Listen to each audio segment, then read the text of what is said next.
You give birth to a child and the child comes out, he's not breathing, there's no form of life. So there was a lot of resuscitation, the CPR, pumping the oxygen and stuff. So immediately he came through. It took a while for him to get revived, but immediately he came through, he started having seizures, and it wasn't really normal for a newborn baby to start having seizures.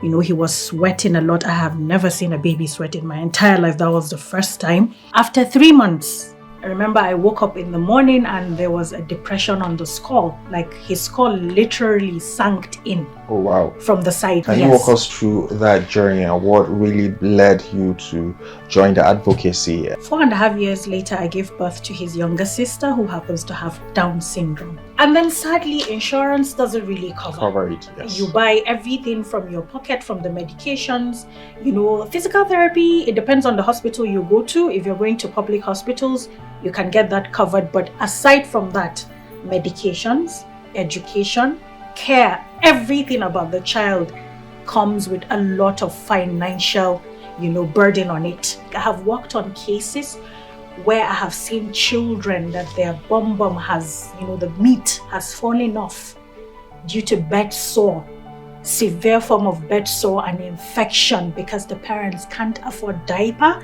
So you leave a child in his feces, in his urine, and it becomes an issue. So it's so sad. Some of these children don't eat what you and I can eat. For example, my son, he doesn't eat solid.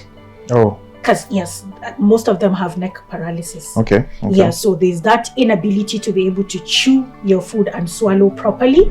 So it's either he's being fed through the tube or you're feeding semi-solids only. Okay. So most of these parents can't even afford.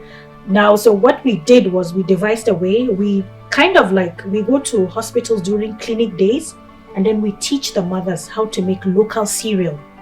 Because these are grains you can get from your locally. You can source them locally. In this situation, do you think it was hereditary or the healthcare system negligence? For my son, it wasn't hereditary actually. Okay. I did all my antenatal. I never skip antenatal anyway. So I did all my antenatal. I didn't have any issues, from labor to giving birth. A doctor decided to sedate me. Oh. Yes, to go to sleep while in labor. And then I gave birth to a child that came out almost lifeless. And unfortunately, there wasn't a pediatrician in the hospital. So the doctor had to make a call to a pediatrician to help him rescue the situation. And he was being guided over a phone call. Oh, wow. Yes, on how to manage that child. What has the government, or what do you think the government has been doing in reference to this? Now, first things first, you need to be able to report a case, right? Okay. And then they will tell you cannot prove medical negligence in a court. So what do? A lot of parents decide to just let it go. The Hausa adage, Abarwa Allah, Kadara, it's actually part of your faith. This has been decreed, is destined. And then sometimes family will come in, no, it's not worth it. The issue is you're not trying to take a doctor to court because you want to victimize that doctor. Yes. You're trying to prevent this from occurrence. Part of the causes of such situations. Now, as an advocate, how far have you gone in reference to this? As an advocate, you speak about it and you get backlashed. So sometimes you have to take a seat back. Because we know what happens when you talk too much. You know what happens at the end of the day. Okay. But for me personally, what I have been doing so far is I have liaised with a lot of public hospitals in my state.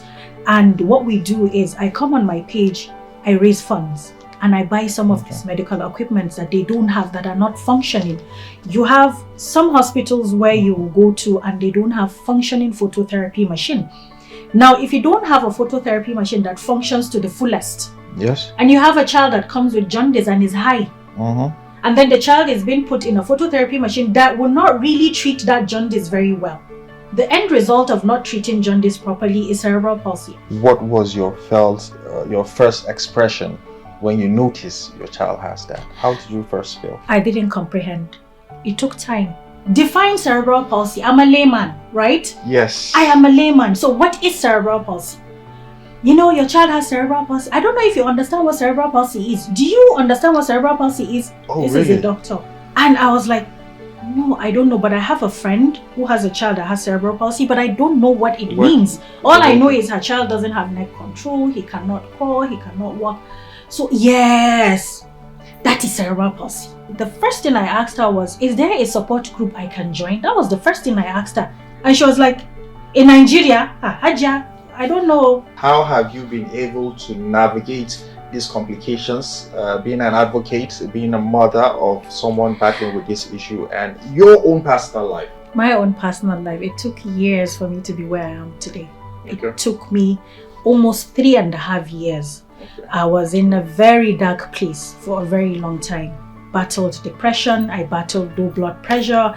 There were a lot of issues because there are days that you still have meltdowns. You're human. So you're bound to break once in a while, and it's okay. It's not a sign of weakness, you're just being human. As an advocate for a mother out there who is battling the same condition and is somewhere confused on how to go about it, what simple, straight to the point advice will you give them? Have you accepted it yet? Because acceptance is the first stage of healing, actually. A lot of these parents have these children and the diagnosis is there, but they're finding it difficult to accept and even believe that, oh, this is it. So the first thing is accepting that child, the way that child is, and then understanding that that diagnosis does not define your child. I don't know if you have a word or two for the government who should do something, and also the international community regarding this. I think for the government, what they should do is there should be a lot of training and retraining of health workers. You know, there should be checks and balances, and there should be accountability. Okay. There should be consequences for actions. Okay. You know, so that's that. For the international community, maybe collaborations will go a long way because we are here, we do a lot for the communities. All we need is the backup and support.